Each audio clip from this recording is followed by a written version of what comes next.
جناب سہیل موٹن صاحب، السلام علیکم ورحمۃ اللہ تعالی وبرکاتہ۔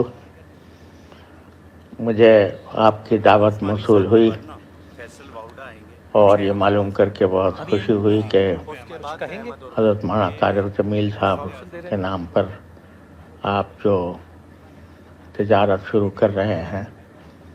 اس کا کل افتتاح کرنے کا ارادہ ہے اور شام 7 بجے اس کی افتتاحی تقریب ہے۔ مجھے معلوم کر کے خوشی ہوئی۔ میں اصل میں اپنی بیٹی سے میں وعدہ کر چکا تھا کہ میں شام کو عصر کے بعد ان کے پاس جاؤں گا، رات تک رہوں گا،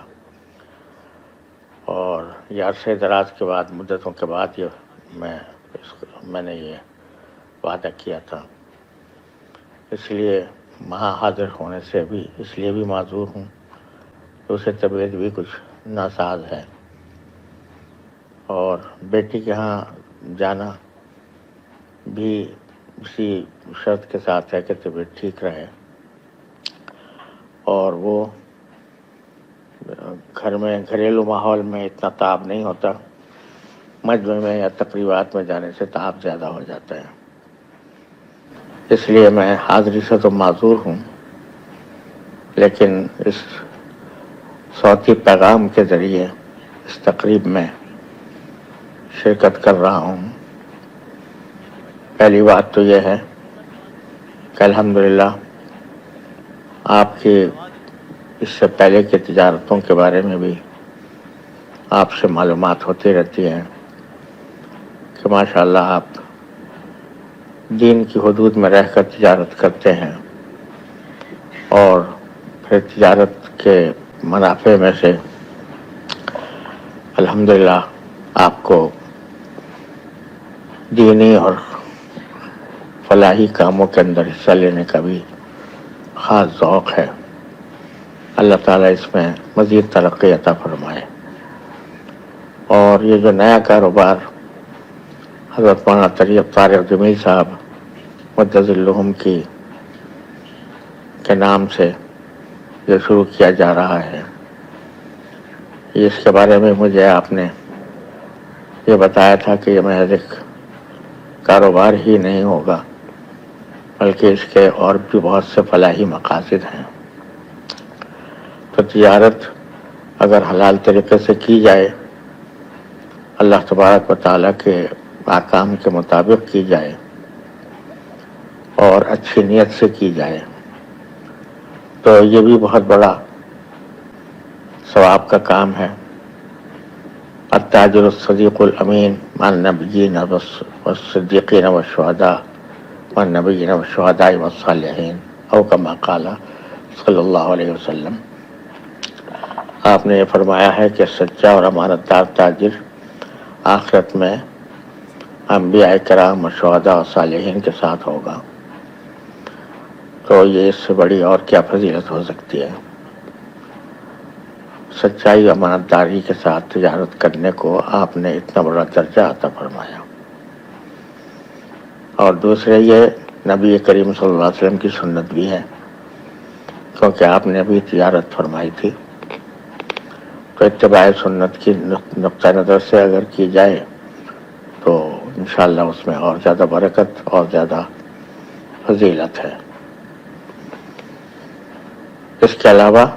ایک تو تجارت ہوتی ہے محض پیسہ کمانے کے لیے، اور ایک اس لیے ہوتی ہے کہ اللہ تبارک و تعالیٰ اس کے ذریعے جو بھی آمدنی عطا فرمائے اس کو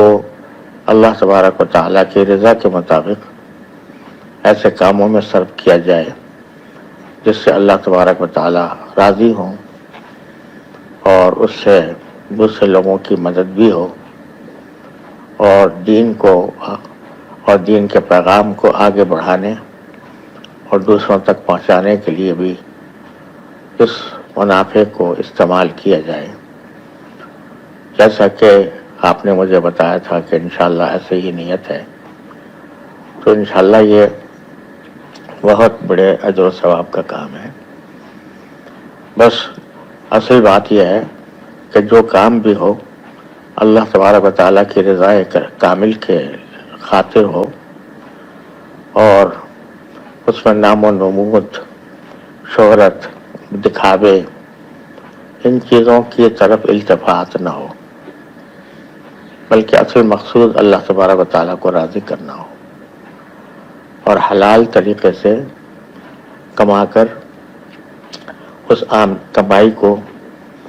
اللہ تبارک و تعالیٰ کی رضا کے مطابق خرچ کرنے کا ارادہ ہو۔ تو یہ اخلاص سارے اعمال کی روح ہے، اور اسی اخلاص کی بدولت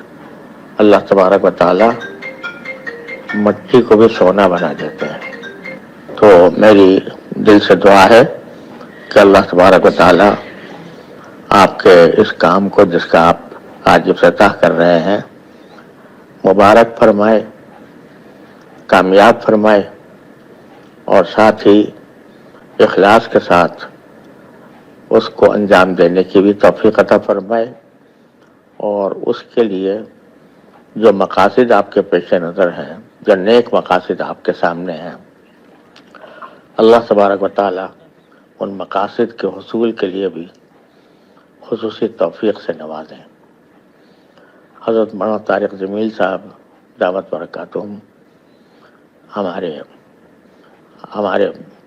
قوم اور ملت کا ایک سرمایہ ہے، اور اس لحاظ سے میں ان سے بھی سلام کے بعد یہ مبارکباد پیش کرتا ہوں کہ اس کام کے اندر ان کا نام نامی بھی استعمال ہو رہا ہے، اور میری دعا ہے کہ وہ نیک نامی کا ذریعہ بنے اور اللہ تبارک و تعالیٰ کے دین کی خدمت کا ذریعہ بنے، اور اس میں ظاہری اور باطنی دونوں اعتبار سے نفع بھی ہو، اور ظاہری اور باطنی ترقیات بھی اللہ تبارک و تعالیٰ اس کو عطا فرمائے۔ ان الفاظ کے ساتھ میں آپ کو، مولانا طارق جمیل صاحب کو اور آپ کے تمام رفقا کو دل سے مبارکباد پیش کرتا ہوں، اور آپ حضرات کے لیے دعا گو ہوں کہ وہ اللہ تعالیٰ کے شریعت کے مطابق اپنے کام کو صحیح طریقے سے انجام دیں، اور اس میں ان کو کامیابی بھی نصیب ہو۔ آمین ثم آمین، وآخر دعوانا ان الحمد للہ رب العالمین۔